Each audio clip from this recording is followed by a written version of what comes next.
తూర్పుగోదావరిలో జరిగిన రెండో ప్రపంచ తెలుగు మహాసభల్లో తెలుగు భాషను ఉద్దేశించి ఏపీ బీజేపీ రాష్ట్ర అధ్యక్షురాలు పురంధేశ్వరి ప్రసంగించారు.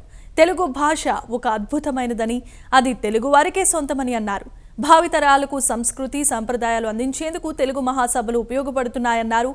తెలుగు సంప్రదాయానికి సంక్రాంతి ఒక పెద్ద పండుగ అని అభివర్ణించారు.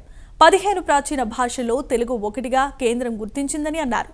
ఎన్టీఆర్ హయాంలో తెలుగును ఎంతో ప్రోత్సహించారని పురంధేశ్వరి గుర్తు చేసుకున్నారు.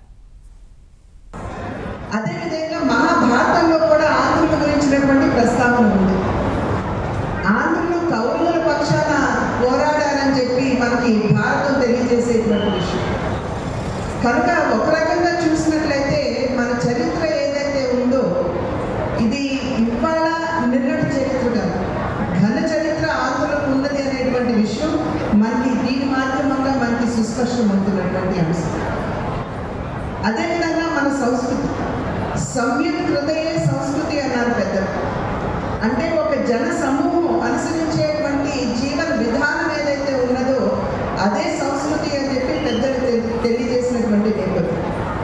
ఆ సందర్భంలో తెలుగు వారందరికీ కూడా రాబోయేటువంటి అద్భుతమైనటువంటి పండుగ మన సంక్రాంతి.